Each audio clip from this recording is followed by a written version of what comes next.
luces brillantes, espectáculos con entradas agotadas, alfombras rojas. Estas son las señas de identidad que asociamos a los famosos. Sin embargo, detrás de las sonrisas deslumbrantes, hay historias no contadas en las que los focos se apagan, sustituida por una dura realidad. Esta no es la típica historia de triunfadores.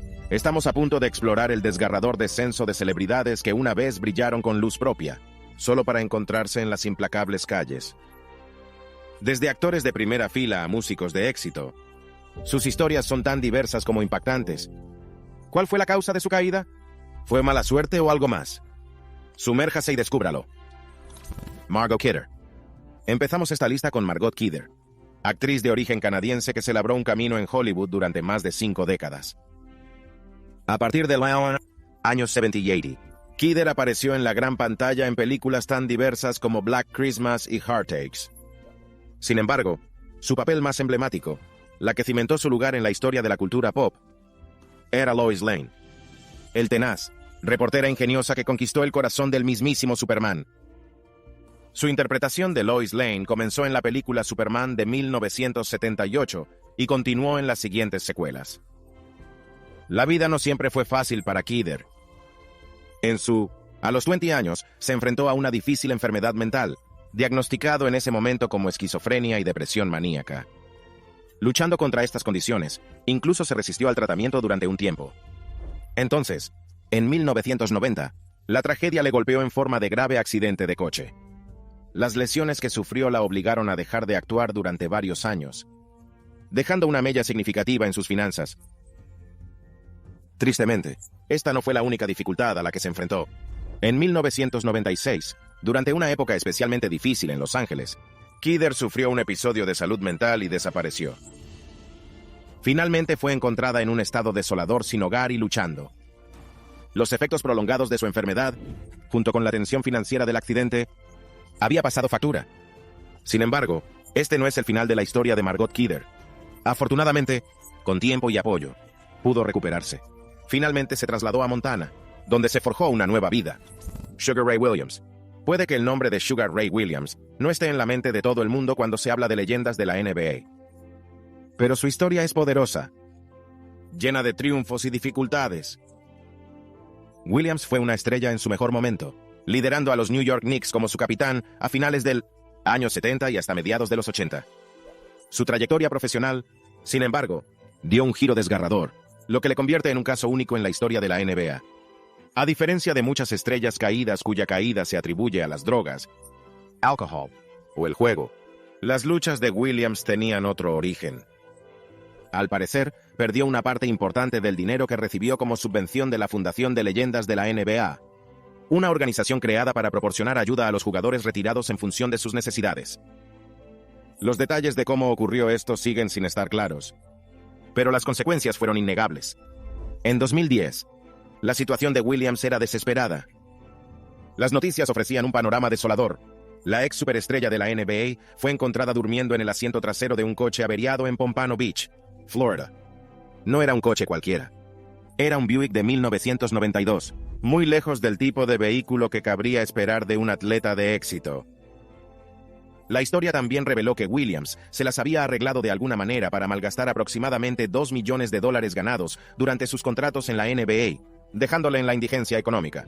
En una entrevista, Williams habló valientemente de su situación.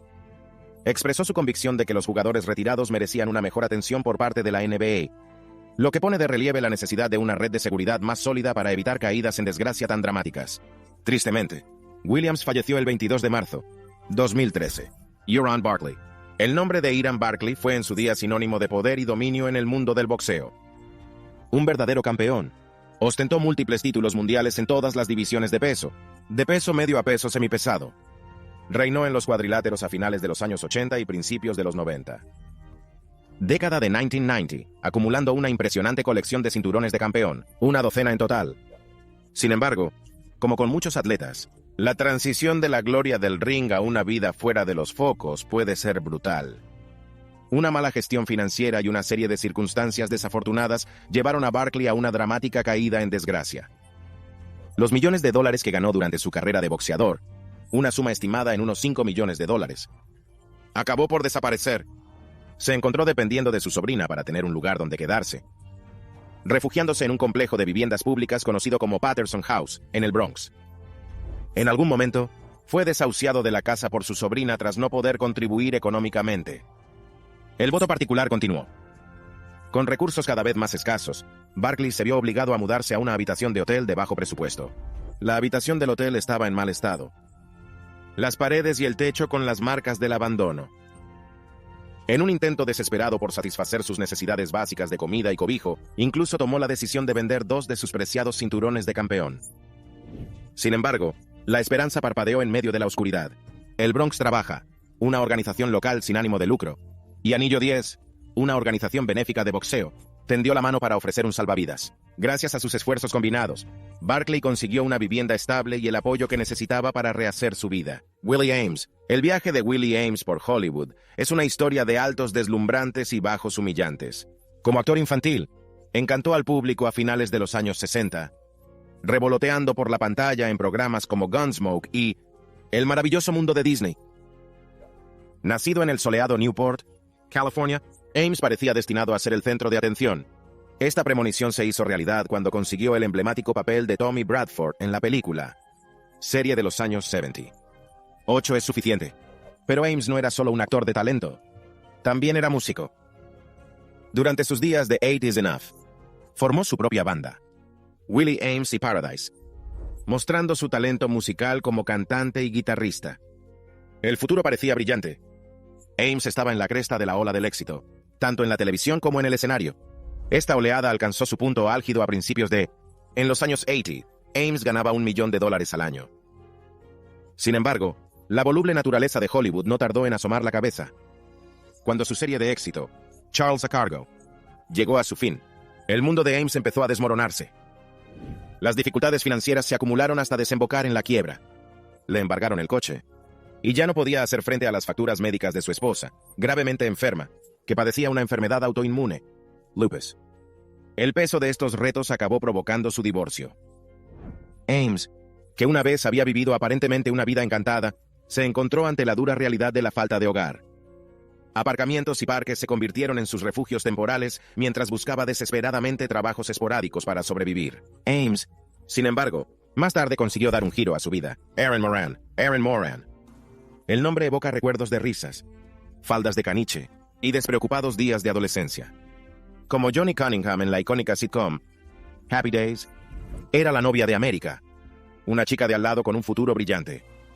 Sin embargo, el capítulo final de la historia de Erin Moran contrasta con la alegría que proporcionó a millones de personas. El camino de Moran después de Happy Days no estaba empedrado de oro. El inmenso éxito del programa que lanzó su carrera resultó difícil de repetir. La transición de estrella infantil a actriz adulta resultó difícil. Los papeles empezaron a escasear, y el flujo de ingresos, antes constante, se redujo a un goteo. En 2010, las dificultades económicas habían obligado a Moran y a su marido a abandonar su casa de California y mudarse con su anciana madre a un parque de caravanas de Indiana. No era la vida glamurosa que Moran había conocido en la cima de su fama. Los informes sugieren que la pareja vivía de una menguante suma de $65,000, que era el dinero del acuerdo de una demanda presentada por los miembros del elenco de Happy Days. Trágicamente, esta presión financiera no fue el único reto al que se enfrentó Moran. Las luchas contra la depresión y el abuso de sustancias ensombrecieron su vida. Una noche, después de una noche de copas, surgió un conflicto entre Moran y la madre de su marido. Esto provocó el desalojo de Moran de la caravana. Los detalles de sus últimos días siguen sin estar claros, pero se lo pasó arruinada y sin hogar. En 2017, Moran fue encontrado muerto en Indiana. Se sospecha que la causa de la muerte fue una sobredosis de heroína. Piedra astuta.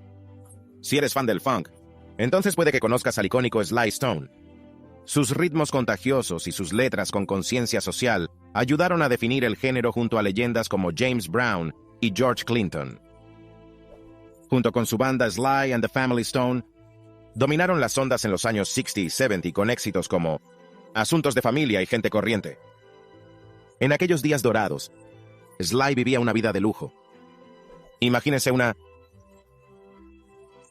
Mansión de 5.432 metros cuadrados en Beverly Hills. Ese era el patio de recreo de Sly. No era solo una casa, era un palacio de fiesta. Un lugar donde leyendas de la música como Stevie Wonder, Jimi Hendrix, Janis Joplin, Etta James y Miles Davis se reunieron en encuentros inolvidables. No era solo un innovador musical, sino un anfitrión carismático con gusto por las cosas finas. Los coches de lujo eran su otra pasión. Un elegante Jaguar XKE púrpura, una flota de Hummers, un peculiar taxi londinense, e incluso un Studebaker bañado en oro. Sly Stone, parecía, lo tenía todo. Pero a medida que los 70s se acercaban a su fin, también lo hizo el meteórico ascenso de Sly and the Family Stone. La creciente dependencia de las drogas duras mermó el fuego creativo de la banda. Los años 80 se convirtieron en una década de lucha, en la que fracasaron los intentos de recuperar su gloria pasada. En 1993, con Sly and the Family Stone en el Salón de la Fama del Rock and Roll, un capítulo agridulce cerrado. Las apariciones públicas se convirtieron en una rareza, y Stone se retiró cada vez más de los focos. Los años siguientes fueron un rompecabezas al que le faltaban piezas. Stone se convirtió casi en un recluso, su paradero un misterio durante largos tramos. Los informes sugieren que su salud mental puede haberle pasado factura, con paranoia y delirios. Creía que el FBI iba tras él, que sicarios estaban tramando su muerte. La mansión, las partes, los coches rápidos, todo se desvaneció. Trágicamente, Sly se encontró sin hogar y vivía en una furgoneta aparcada en algún lugar de las calles de Los Ángeles. ¿Rocky Lockridge? El siguiente caso es también la historia de un boxeador que llegó a lo más alto, solo para ser derribado por luchas personales. Rocky Lockridge, un nombre que resonaba en la años 70 y 80. Era una fuerza a tener en cuenta. Ostentaba el prestigioso título de campeón del peso superpluma, una victoria que cimentó su lugar en la historia del boxeo. Este momento decisivo, derrotando al hasta entonces invicto Roger Mayweather, debería haber sido la llave que abriera un futuro lleno de oportunidades. Y durante unos gloriosos años, lo era. Lockridge se deleitó con el botín de su éxito. Se regodeó en los focos, haciendo apariciones en cadenas de televisión, y su duro trabajo se vio recompensado con creces con las cuantiosas bolsas que acompañaban a los combates por el campeonato. Sin embargo, el mundo del boxeo profesional puede ser un arma de doble filo. El mismo estilo de vida que aporta fama y fortuna también puede albergar peligros ocultos. Para Lockridge, este peligro se manifiesta en forma de alcohol y drogas. Estos hábitos poco saludables acabarían por ensombrecer su futuro. En 1992, la carrera boxística de Lockridge había llegado a su fin. Desgraciadamente, sus victorias en el ring fueron sustituidas por una batalla contra la adicción y la falta de hogar. Los años siguientes fueron un descenso brutal. Entró en una espiral de abuso de drogas, adormeciéndose con atracones de cocaína que podían durar días. El desgaste físico fue inmenso, mucho peor que cualquier paliza que haya soportado en el ring. Su cuerpo, antes acondicionado, empezó a traicionarle. Un derrame cerebral le dejó debilitado, y su caminar se convirtió en una lucha mientras su cuerpo se inclinaba hacia un lado. Durante casi una década, no tenía hogar y vivía en las calles de Nueva Jersey. En 2019, falleció a los 60 años tras sufrir múltiples infartos cerebrales. Danny Bonaduce. A veces, las luces más brillantes proyectan las sombras más oscuras. Esta es una verdad que Danny Bonaduce, el pecoso, el rompecorazones sabelotodo de la comedia de los 70 The Partridge Family, lo sabe muy bien.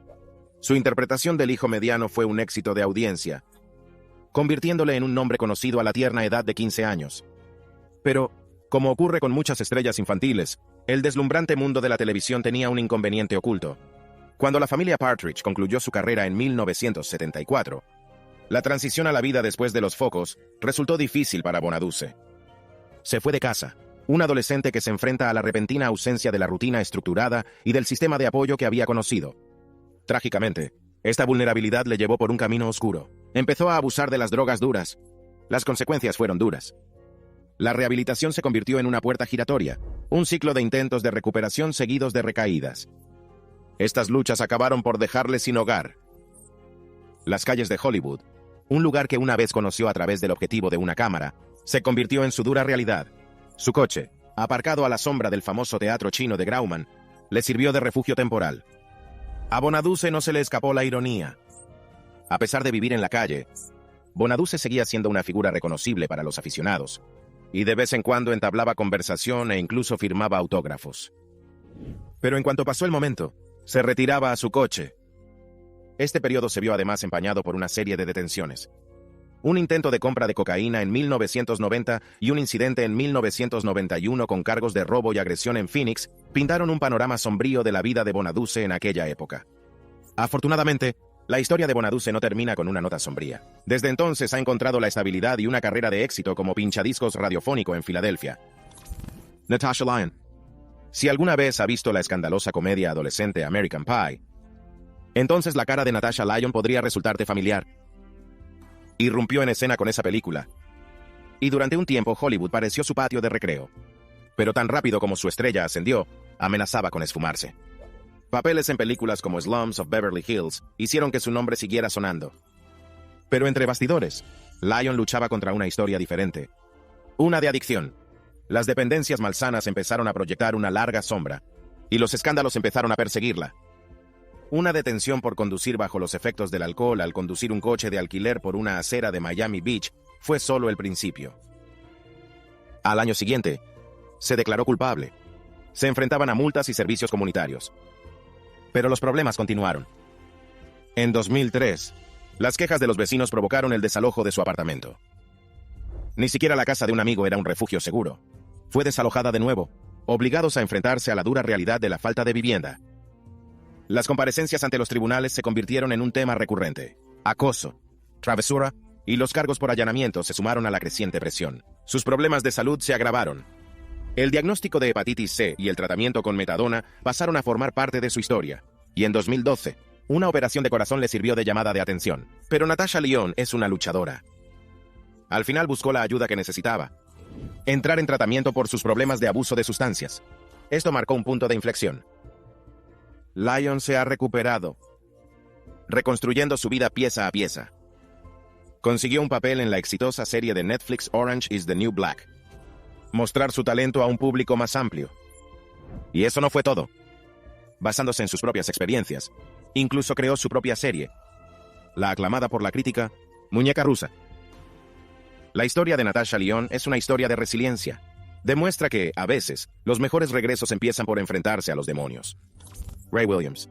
La historia de Ray Williams es la clásica historia de un rico que se hace rico y viceversa. Nacido y criado en Mount Vernon, Nueva York, Ray Williams no era un base normal. Con 1,80 m de altura, se labró su camino en la cancha en la Universidad de Minnesota en los años 70. Pero su talento estaba a punto de llevarlo a un escenario mucho mayor. La Gran Manzana. Elegido por los legendarios Knicks de Nueva York, Williams llegó con un punto que demostrar, y así lo hizo durante la década siguiente, con una media constante de casi 16 puntos por partido. Pero carreras de baloncesto, como todas las cosas, llegan a su fin. Una vez que el rugido de la multitud se desvaneció, Williams se encontró con dificultades económicas, que es una lucha común para muchos deportistas después de que la jubilación se convirtiera en una dura realidad. En 1994, la dura realidad de las facturas crecientes le obligó a declararse en quiebra. Pasaron los años, y por 2010, la situación de Williams había dado un giro desgarrador. Se encontró sin hogar, su coche, su único refugio en Florida. Sin embargo, surgió un rayo de esperanza. Un artículo del Boston Globe relataba sus dificultades y resonó entre algunos de sus antiguos compañeros de equipo. Con su ayuda, Ray empezó a recuperarse económicamente. Incluso regresó a su casa en Mount Vernon, el lugar donde empezó. Tristemente, justo cuando estaba recomponiendo su vida, ocurrió la tragedia. Cáncer, un oponente implacable, se llevó a Ray del mundo demasiado pronto. Debbie Clark, You Said, American Gladiators fue una sensación televisiva a finales de los 80 y principios de los 90, cautivando al público con sus intensas competiciones. Los concursantes se enfrentaron a atletas formidables, conocidos como gladiadores, en una serie de desafiantes juegos. Entre estos gladiadores estaba Debbie Clark, conocida por su feroz alias, Tormenta. Durante 3 años, deslumbró a los espectadores con su atletismo, hasta que una devastadora lesión de rodilla la obligó a colgar el traje de gladiadora. Tras finalizar su etapa como gladiadora debido a una grave lesión de rodilla, Debbie se embarcó en una montaña rusa a través de varios trabajos ocasionales, desde el entrenamiento personal hasta la cocina, pasando por la música country. Desgraciadamente, El éxito parecía escapársele. Como si no fuera suficientemente duro, los cheques de derechos del programa nunca parecían llegar a su buzón, añadiendo tensión financiera a su ya difícil situación. En 2008, la vida de Debbie dio un giro trágico cuando huyó de una situación de violencia doméstica, encontrándose a sí misma y a su hijo pequeño, Clayton, sin hogar en las implacables calles de San Diego. Vivir fuera de su coche inicialmente, la desesperación les llevó a buscar refugio en un albergue para indigentes, donde iban de un refugio temporal a otro, encontrando por fin algo de estabilidad en St. Vincent de Paul en el centro de San Diego.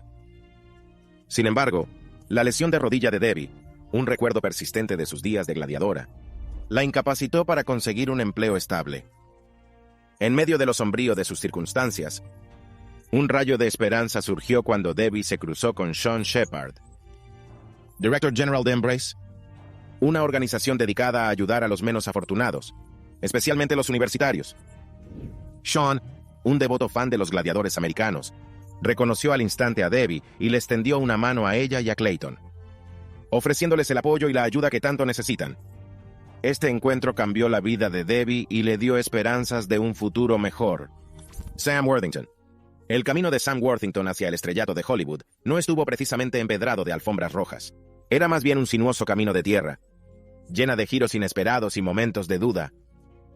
Sí, claro, el talento en bruto estaba ahí, pero durante mucho tiempo pareció que podría pasar desapercibido. A diferencia de muchos aspirantes a actores que hacen las maletas y se van directos a Los Ángeles con sueños en los ojos, la trayectoria de Worthington fue menos convencional. Antes de cautivar al público en la gran pantalla, Worthington era albañil, trabajando con cemento y ladrillos en lugar de guiones y cámaras. Pero el destino intervino. Consiguió una plaza en el prestigioso Instituto Nacional de Arte Dramático de Australia, un lugar que convertiría su talento en bruto en algo verdaderamente especial. Se suponía que la graduación en el Instituto Nacional de Arte Dramático sería el trampolín hacia una carrera brillante. Todavía, la realidad fue una serie de pequeños papeles en producciones australianas que apenas dieron que hablar. Los años se derritieron, cada una de ellas llena de la lucha por conseguir esa esquiva gran oportunidad. Para cuando Worthington cumplió los 30, la frustración se había instalado. Más tarde describió cómo se miraba al espejo y veía un reflejo que no coincidía con sus sueños. Este momento de introspección desencadenó una decisión drástica. Vendió casi todo lo que poseía, incluso su casa. Con un coche y una mochila llena de cosas esenciales, se marchó, buscando consuelo en las montañas. Poco sabía él. Este tranquilo retiro en las montañas se convertiría en el punto de inflexión de su vida. Fue allí donde recibió una llamada telefónica. Una llamada que lo cambiaría todo. Fue la llamada que le llevó a Avatar, la superproducción que batió todos los récords y que le catapultó a la fama y grabó su nombre en el mapa de Hollywood. Judy Garland. La vida de Judy Garland es un trágico giro del destino. Por un lado, era un icono cultural, inmortalizada para siempre como la Dorothy de ojos abiertos del entrañable clásico, El Mago de Oz. Este papel, por la que ganó un premio especial de la Academia a la tierna edad de 16 años, cimentó su lugar en la historia de Hollywood. Pero detrás de la gran pantalla, se desarrolló una historia diferente. Las presiones de la fama a una edad tan temprana eran inmensas. Por 15, Garland ya lidiaba con una dependencia de las pastillas. Era un mecanismo de supervivencia que ensombrecería su salud y bienestar durante toda su vida. Esta lucha no era un secreto. Se extendió a su vida profesional. El rodaje del Pirata con Vincente Minnelli en 1948 se convirtió en una pesadilla debido a su creciente consumo de drogas. Gritaba pensamientos paranoicos en el plató y desaparecía durante días. Avanzamos rápidamente hasta finales de los años 60. La otrora vibrante joven estrella estaba ahora en su 40s. Los años de lucha contra la adicción y la implacable naturaleza de Hollywood habían pasado factura. Judy Garland, la mujer que dio vida a Dorothy, se enfrentaba a una dura realidad. Estaba arruinada, indigente y al borde de la indigencia. Debía una asombrosa cantidad en impuestos atrasados a Hacienda. Tuvo que mantenerse a flote cantando en bares donde apenas ganaba $100 por noche. Su última actuación fue un concierto en Copenhague el 25 de marzo, 1969. Pocos meses después, ocurrió la tragedia. Judy Garland fue hallada muerta en su casa de Londres a la edad de 47 años. Había sufrido una sobredosis accidental de barbitúricos. El nombre de Bobby Driscoll podría haberse desvanecido de las brillantes luces de Hollywood, pero por poco tiempo, momento brillante, era una estrella infantil adorada por millones de personas. A la tierna edad de 9 años, consiguió un papel protagonista en la controvertida película de Disney, Canción del Sur. No era un papel cualquiera, le catapultó a la fama. Su viaje no terminó ahí. A las 12, ya había alcanzado una cima con la que la mayoría de los actores solo sueñan al ganar un Oscar. Este prestigioso galardón reconoció su excepcional actuación en La Ventana. Su currículum siguió creciendo con papeles bien recibidos en películas como Tan querido a mi corazón y el cuento clásico de aventuras La Isla del Tesoro. Driscoll incluso prestó su voz para dar vida al icónico personaje de Peter Pan en la entrañable película de animación de Disney. Sin embargo, bajo las luces brillantes y entre bastidores, se estaba desarrollando una historia diferente. A mediados de la década de 1950, las luchas de Bobby con las drogas empezaron a eclipsar su carrera. Una detención en 1956 por posesión de marihuana dejó entrever un camino más oscuro. Circularon informes de que se había pasado a drogas aún más duras, una peligrosa espiral que acabaría teniendo trágicas consecuencias. Tristemente, la historia de Bobby Driscoll tiene un final desgarrador. En marzo de 1968, a la temprana edad de 31 años, su vida se truncó trágicamente. Su cadáver fue encontrado en un catre rodeado de botellas de cerveza vacías y panfletos religiosos en un edificio abandonado de Nueva York. Los detalles que rodearon su muerte pintaron un panorama sombrío. Era un vagabundo, sin un céntimo, y había muerto por arterias endurecidas por las drogas. Gracias por vernos y nos vemos en la próxima.